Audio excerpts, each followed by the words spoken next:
Hey, what's up, everybody? This is Christian Brindle, and I am back with some folks doing some big time things in the insurance space. I am joined with Tim and Cory of AgencyBloc, our friends over at AgencyBloc, and super excited to have them back on today. This is actually the first time we've had Cory on. We had Tim on with a video with Erica. What was it, a month ago? Month and a half ago? Time really Yeah, a flies. little over a month ago. Yeah. Yeah, it really does fly. I'm super excited to have you guys on the channel here today. We have a lot of really interesting things to really discuss and kind of talk about. But I wanted to kind of start off with, I had the great privilege and the honor to be able to be an attendee, but also, be able to speak at your guys' event, Block Builder. And it was my first Block Builder and, held in Atlanta, Georgia. And I just wanted to kind of first off, I wanted to kind of share my experiences on it, but before I did that, I wanted to kind of hear your guys' thoughts and kind of like your recap and kind of breakdown on how you guys felt like the event went. Great to be back on with you, Christian. Yeah, it was, boy, what an amazing event. This is my first block builder as well, and could not have been happier with the outcome, both from the attendance level, the engagement of the attendees. Venue was great. So always, you always have that little bit of, boy, I hope this is going to work out okay when you're not using the Yeah. same venue year after year after year, right? There's all those variables. Is there going to be AV equipment? Are they going to be set up properly? Are the cookies going to be great? Is the coffee going to be good? I mean, it's a tricky thing, but overall, we were very happy with the result. We did a few different things around the content, how we structured that as well. Got some very positive feedback on that. We did this great leadership track on the first day in the afternoon where we had an EOS implementer. Mary, she came in very familiar with the space, very relevant content, had 30 business owners in there working through an actual framework to help them be better at running their business. We had team members that came in to get certified on certain components of our application, commission processing. So pretty rigorous from what I heard as well. Cory, I don't know about you, but I certainly would not have passed that certification. So it's impressive what the people that came in for that specific track as well. And then so special to have people such as yourself there speaking about the industry, ways that they leverage our solutions to help them be successful. Really felt like an incredibly well-rounded content and sessions. And we got some great feedback as well on what some of our customers and partners would like to see. And we're looking forward to making that a part of our 25 block builder, which will be in the Arizona area at a cool, really cool place. It's a Sheraton Grand at Wild Horse Pass. So it looks like a fabulous venue, and that'll be happening about the same time of year. But excited, already well underway for the planning for 2025. So, Cory, did I leave you anything to provide thoughts and feedback on there? I just need to know about the cookies. Did not see nor experience any cookies. So, but no, all joking aside, it never fails to amaze me how much energy comes from those kinds of meetups and conversations. Like, obviously, your most enthusiastic customers and partners are typically going to be all in, and they're the ones attending those events. But man, just like the energy was just fulfilling for me. I think it was for our team. And I think to Tim's point, Christian, you and many of our other partners who participated, and I think we definitely made a pivot this year where, we really got a lot more voices outside of AgencyBloc, bringing people together, bringing the people together that we rely on for insights into what's going on in the industry and where things are headed and how we can be better as a company and as a partner in their business. And I think that was pretty well received by our customers and team members. It's just the diversity of the programming. And to Tim's point, I think there still was a lot of tactical certification, testing, which I thought was just going to be like, question and answer, but apparently there was like a lab. So I'm certain I would have failed where they were importing commission statements and doing other things. And so, but yeah, all in all, just really pleased with how everything turned out. I'm such a big fan of industry events. I've gone to so many at this point. They've helped me a ton in my business in terms of just the people I've gotten to meet, the ideas I've taken away and back from them over the years. And I thought you guys did a great job. It was the perfect mix to me of great content from the stage, I think you guys did a great job of mixing it up, because sometimes when you have like a technology event, like the AgencyBloc event would be, sometimes it's only about that technology. But you guys did a Mhm. great job of mixing it. Obviously, people want that. People want the technology sessions, of the system and how to better utilize it and better, take advantage of their subscription. But in addition to that, you also had outside speakers come in. So I thought that was a really good blend there. And I had a good time. It was fun for me, and great Awesome. crowd of people and everything like that. And so, and it was also like a different crowd of the normal crowd that I'm used to, which I always like, because I I like getting acquainted with new people, and getting to make new relationships and partnerships. And yeah, so it was great. You guys, I think you guys did a great job, and I enjoyed it as an attendee, but also as a speaker. Love to hear it. Awesome. Guys, let's talk about this CMS final rule, right? It's kind of what's on everybody's mind a little bit. Um, Obviously, you guys are very plugged in the industry. You work very intimately with a lot of big name people in the industry, agencies, and different companies for integration and things like that. Talk a little bit about, what are you guys hearing in terms of what the landscape of this is going to look like? I know it's still very early, and I know, there's probably a lot of things that more might be speculation more than anything else. There's still a lot to be seen on that. But share with the audience a little bit kind of what you guys are hearing, and kind of like what you feel like this thing is looking like. Yeah, I'm happy to start there. And Tim, obviously, fill in the color. I think originally, well, first of all, like I love the live video you did, Christian, where you tried to on the fly dissect 1,327 pages. That was absolutely amazing. So Yeah. probably my favorite podcast you've done. So I was hoping maybe we could do that. No, just kidding. Do that again. Let's try it again. Yeah, let's do Part it two. again. Yeah, part two. Let's see if we can analyze this faster. But no, I think it was really interesting when that came out, and I think the sentiments that you shared in that podcast still ring true for me. Like I think there is a really significant potential change in the industry as it relates to how carriers interact with IMOs and how that translates into the services and amazing things that they provide to the distribution network, the retail agents into Medicarians, like right after that came out, like we just weren't picking up on that. Like it seemed like there was overall, I don't know what you felt like, Tim, but like it felt like there was a really kind of positive sentiment. Like we're not really affected, like, or we're not affected maybe as meaningfully as we thought we might be. And there was a feeling that a lot of the meetings and not lobbying, but meetings and connections they were making with legislators were really helpful to help them understand the value of an insurance advisor, right? And the value that they bring to a beneficiary.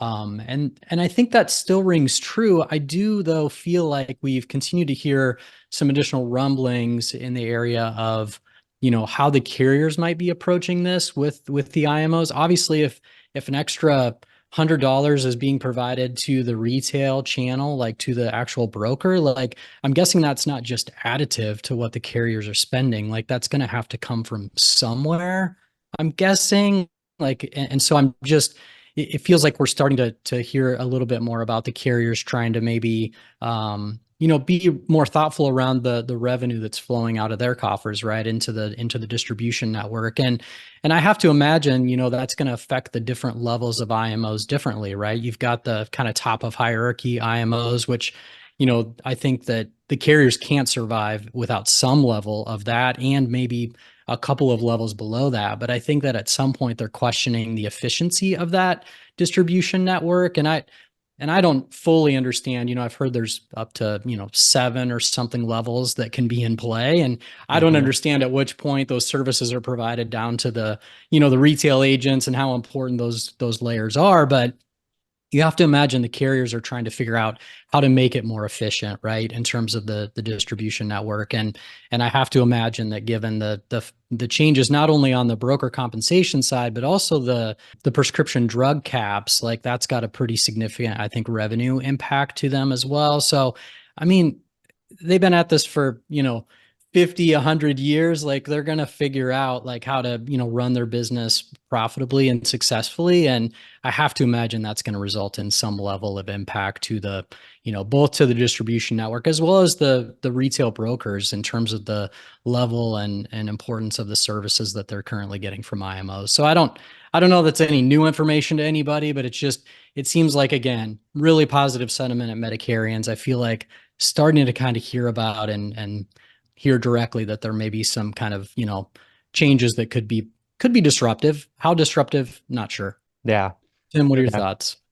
No, I think did a great job summarizing, kind of perspective on it. And I think at the end of the day, what we'll see is at the retail level, at the producer level, there's going to be probably more work, right? In some ways, there's going to be a shift of some of the effort, right? Where if you are having to take some activities out of the hierarchy and push that into the top end, top of hierarchy, as well as into at the agent level, there will be some things where agencies are going to have to find additional areas of efficiency, operating efficiency, to be successful, to continue to be successful, and to be able to connect with more prospects and customers and ensure that they're able to have those meaningful conversations to make sure they have the right products. I mean, that's always been there, right? But I think with some of these changes, it's just going to be an additional degree of importance there, or focus there for operators. And we've been spending time already taking a look at and thinking about our solutions, our software, and saying, what can we do better? How can we be really effective at enabling more operating efficiency for the agencies, as well as drawing an even tighter connection between the upline groups and the retail. So I think you'll see more of that coming out in how we think about our products and how we can support the industry. This video is sponsored by none other than Hire Heroes, you guys. Hire Heroes should be at the top of your list when considering your virtual assistant needs. Let's face it, today, hiring employees and hiring staff for your business is harder than ever and more expensive than it's ever been before. And when you're a new up-and-coming business in particular, or even if you're an established business, sometimes the squeeze of the financials of hiring somebody stateside can be incredibly challenging. What Hire Heroes brings to you is an ability to tap into their best of the best team members that you can plug into your business for very affordable prices. One thing about finding and hiring VAs completely on your own is it can get a little sketchy because you don't always know who you're getting and who's working for you. The great thing also about Hire Heroes is they've gone through and done the work for you of vetting the people that you're going to be working with, and the people that you are assigned are only the best of the best and the shining examples of excellence within the company. So you know you're getting top tier talent, and you don't have to go through any of the time or headache of vetting people and trying out multiple people to get there. There's a link down in the description so you guys can learn more about Hire Heroes and getting help for your business today. It is such an interesting thing because you know how like in those Marvel movies they have like, character arcs. Like, we have like the Black Widow arc and, this person's arc and all this stuff. We have like arcs of this whole compliance rule. Like, I think the first document that came out was, gibberish and gobbledygook. And it was incredibly vague, contradictory. It's extremely difficult even for legal departments to really decipher what they were trying to say. Then we have this clarification that came out from CMS about a week ago. And that was still left some question marks, but it answered a lot of questions. It was a lot more clear and things like that. The deciding factor to me is going to be how carriers interpret a lot of this stuff and what they ultimately say. Because CMS says one thing, how the carriers interpret it and enforce it is really what we actually get as brokers and brokerages. And so, yeah, I mean, it's interesting. I've talked with partners of ours, on, that we work with in terms of carriers. And I've gotten so many polar opposite private conversations. Again, the people that I'm talking to, though, they're national reps, they're not legal, they're not a legal department or anything like that. So it's just more like their speculation and things like that. But like one thing I thought that was super interesting in the clarification was and I didn't quite get this from the first document at all. They're treating it almost as like there's 4 different areas of impact. Number 1, health risk assessments. Number 2, overrides. Number 3, marketing dollars. Number 4, money spent on technology tools. And so the first one's easy. The HRAs, I think everybody can agree that those are going away. Like the compensation for those are going away. Part of the additional compensation for brokers is to cover that. The overrides seems to be a little up in the air, but it's leaning more towards, from what everything I've seen, that FMOs are not impacted by on the override section of it, but they're more going to be capped every year. So like the way what I got out of the clarification is like they're looking at it as 3 basically pools of funds. So they're looking at it as an override fund, a marketing dollars fund, and an amount that can be spent on technology. And those numbers are going to be capped every year by CMS on how much they can be, kind of like broker compensation is now on Medicare Advantage plans. And that's kind of what I got out of the clarification is like, so an FMO can spend money on Connecture or Sunfire or a technology tool, but they have a cap on what they can spend, maybe on a per agent basis. So there's limitations set on it.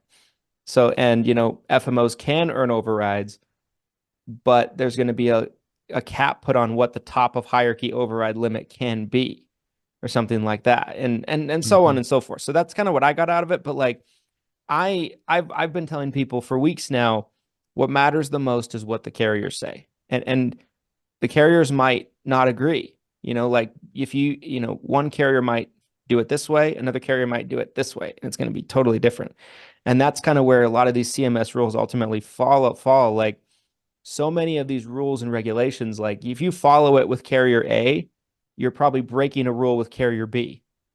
So like that's kind of where I think things are going to get kind of hairy, and I'm super like interested to see kind of what the carrier's interpretations look like. That's what I'm really eager for. Christian, what do you think, like, realistically we'll have a better understanding of that? Will it be prior to AEP, or will it be later? I don't know how the contracts work at the FMO level, like in terms of timing for the calendar years. Like, what's your suspicion for when this will become more clear to all of us? I would hope in the next month. I would hope, like, I think what I've been told, and I'm sure you guys have probably heard similar things from carriers that you guys have communicated with. Nobody wants to be first in putting out their position on this. Nobody wants to be first. And so nobody wants to have to retract. No one wants to have to be the person that has a retraction on it. And so I think a lot of carriers are waiting for the big carriers to really put their position out too. But I would hope a month, but I don't really know for sure. Like the real busy time for FMOs is June, July, August. That's the time of the year that they pick up the most agents, because there's agents that are getting into the swing of things. They're, getting geared up for AEP, and that's where that's basically like the FMO's AEP. So I would hope it'd be before that, but you never know. You never know. That's true. Tim and I and the team have spent a lot of time not just thinking about the impacts at that level, but also just like to Tim's point, like the retail agent, like they're going to need to find efficiencies, survive without perhaps services that are coming from their IMO, FMO. Like, I mean, from your perspective, any particular things that you think the retail agents should be focused on, solving for now, just in anticipation of the final ruling kind of being official, if you will? Yeah, sure. Absolutely. I mean, I think services like AgencyBloc are vital. I think having your data in a system that's controlled by your FMO is not probably the best thing for a selling agent. I think it's worth investing the additional funds into a third-party system that's not, beholden to any hierarchy or any FMO, that you have control over. And having control over your own data, I think ultimately, like, that is going to be really vital. I would say, and I think AgencyBloc is as good as it gets out there in terms of those systems, right? And, we've said that for years. And I think, if anybody has a system where they're relying on their FMO for a CRM, and I'm not saying that CRM will go away, I think it's just going to be capped, but like maybe it changes, maybe some of the features change, maybe like that's probably what I think is more realistic. It's better for you to have your own system and not rely, solely on your FMO to provide you your system. And I think that's where systems like AgencyBloc are going to, I mean, obviously, I also think for the most part, a lot of systems like AgencyBloc are probably superior to what the FMO is providing. The FMO is providing something that, like, some of them are really good, but like they're putting together a solution, but they're not a technology company. They're not a technology company, so they can't innovate like a technology company can. And so I think oftentimes you get a better system, but the most important thing to me is you have control of your own data.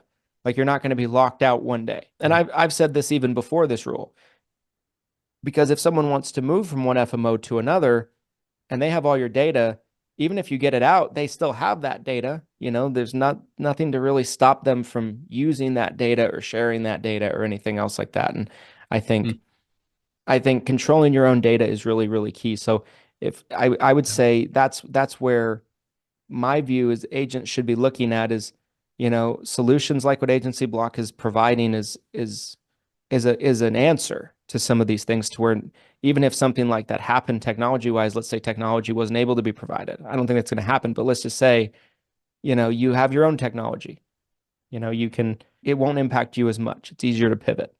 Right. We often refer to it as, control your own destiny, right? So, Yeah. and I think that, frankly, I love the sentiment. And by the way, it wasn't a leading question. That actually wasn't what I was trying to get to get out of you. But I think it is a really interesting point of view around. We hear from our customers all the time about how much they value independence and owning their book of, I mean, their book of business is their number one asset. Like, it's what makes their business valuable, right? And so we hear that a lot. And I think it's probably also why we continue to get a lot of inquiries from our customers around connecting the dots with the quoting and enrollment platforms. Like, those are critically important to being able to write business. And so, you'll hear more from us in the coming, weeks and months around that, because we're really leaning in on that. Like, we know there's a home base where they're managing their book of business, they're operating their business, but they need to be able to quickly and seamlessly jump into these quoting and enrollment platforms and get the beneficiaries, signed up for product, right? And get them the products that they need. So I think that'll be a big theme for us, here in the next few months. I love it. I love it. And I think it's super necessary. I think it'll be something that a lot of brokers turn to. I wanted to kind of ask you guys, is just kind of, a final topic, and then we, to kind of wrap up. I know we talked about it on the last video, but I want, just in case anybody possibly didn't see that video, can you guys talk a little bit about the new system combined with Radius? Talk a little bit about that. Like, if agents aren't aware of kind of what's going on with that, how is that coming along? What does it look like right now? And how do agents get plugged into it? Yeah, thanks, Christian. This has been really exciting for us at AgencyBloc. Late last year, we released what we call AMS Plus. And this is really the culmination of the best of what the legacy AgencyBloc solution, the AMS solution, had.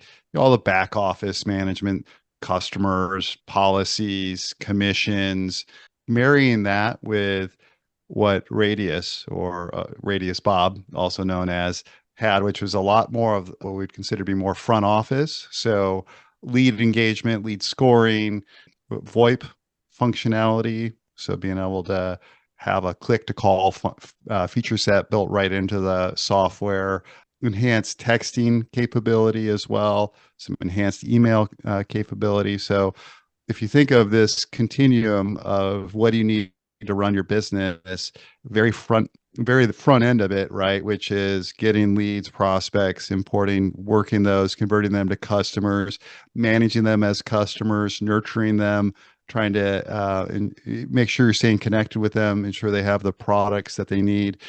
And then again, taking it all the way out to the very back end, which is reconciling those commission statements. Very important. And so we got to market with that late last year. We've seen some really nice traction with new customers that have come on board. And what's really been cool is it's the full spectrum. It's the small operators that are coming off of spreadsheets or paper or using Outlook, whatever it is, to manage their business. Now they have an all-in-one solution. I shouldn't say all-in-one. That's a really broad term, but we should say a really whole comprehensive solution to run their business. Existing customers of AgencyBloc, they've been moving into this new platform. We started that in March. We've seen really great traction there, really good feedback as well. I think one of the things we pride ourselves in this organization is that if we do right by our customers, we're giving them the products they need to be successful at a great value point, everybody wins. And I think this is just continuing to build on that strength and that story for us. There's two levels within the new AMS Plus product structure. The base level is our growth product.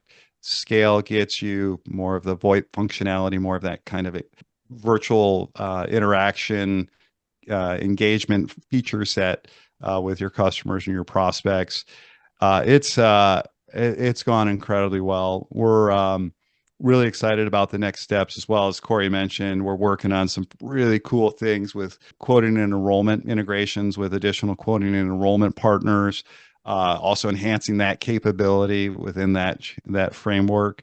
And then we are actively working the roadmap for what's next, which we highlighted some of that at the event here just a couple weeks ago. If anyone listening wants to learn more about the products, please reach out to our team. You can just hop on the website, hit out a form, or fill out the form, and someone will get in touch with you. Yeah, it's been amazing to see. This is a plug for the team. They've done a really nice job pulling all this together in a relatively short timeline. And it's a seamless, I should say, also add, it's a seamless interaction. It's not like you're in one system and then going to the other and then bouncing back and then bouncing back. It's a very integrated or seamless interaction for customers to use AMS Plus. Cory, anything else there? I think just your comment, Tim, around a shout out to the team. Like the Radius team spent a decade plus building out all the front office kind of capabilities. We spent 15 years, or maybe it was about the same 15, going a little bit different direction where it was more of the back office management, commission reconciliation, agent management, all of that. And to go in those different directions for that period of time, and then in 9 months, like bring the products together, like I think we all knew going into the acquisition, like this was the plan. You never know, like, is it going to go as well as we hope it will in terms of bringing these together? But yeah, I mean, to your point, Tim, like just incredibly thankful for how much the team has leaned in, and really it's just the product now is just a killer combination of back office, front office. Like, you said it, Christian, there's nothing else like it on the market, in our opinion. Might be a little bit impartial, but nothing else like it on the market. It really is the realization of maybe 7 of the top 10 things that our customers and prospects were asking for that we didn't have. And so, man, to be able to do that in the amount of time that we did, just incredibly thankful about where we're at today. And I'm super excited just about the value prop, to Tim's point, like the value prop that we're bringing to our customers. It's really going to allow them to be more efficient, to write more business, manage their book, control their destiny. Yeah, as a user, right? So we were a user of Radius prior to moving over to AgencyBloc. So we got the opportunity to kind of be in both systems. Yes. Radius probably had a lot more knobs and different features after we left that they've probably added since then. But I always looked at it like both systems had amazing strengths that were very opposite of each other. Mm-hmm. Like they were strengths of AgencyBloc and strengths of Radius, but they were different from each other. So it might have depended on what somebody's needs were as a business owner, Right. and an agent. And to see them come together, it's like all of the strengths of the other system complement the strengths of the other system. And just the time I've been able to spend inside of it, when as being able to beta test it last year, and then also just its full form of it, I think it looks great. Yeah, it's a terrific system, guys. Anybody that's watching this, we highly recommend it. It's something that we're using in our business, and Yeah, I mean, if you're needing a CRM solution, doesn't get much better than what they've built out. Awesome. Thanks, Christian. Yeah, it means a lot. I truly appreciate it. Well, gentlemen, I could keep you on here for another hour and pick your brains, but I want to be respectful of your time. Guys, if you're watching all the way to the end, we'll throw a link to AgencyBloc's website in the description of this video. Go on, check out their features, go check out, read about anything you need to read about if you're interested in looking at a CRM. Also, reach out to them and, ask any questions. One thing I've always loved about AgencyBloc is their support team is phenomenal. A lot of times you deal with technology companies, you can't talk to anybody. There's not a big staff really, and with AgencyBloc, like you can talk to real people. And I've always loved that as a user. Any final thoughts, you guys, before we close this out? I think the next couple of months are going to be pretty interesting.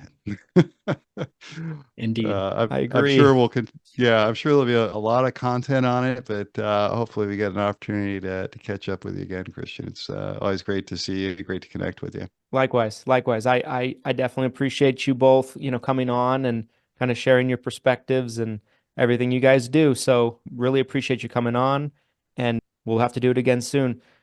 Guys, if you watched all the way to the end, you know the drill. Like, comment, subscribe. We put out weekly content. Your support is the only reason why we keep doing it. And we'll be back next time with some more people doing big things in the insurance space. Check out AgencyBloc, and we'll see you guys next time. Thanks, everybody.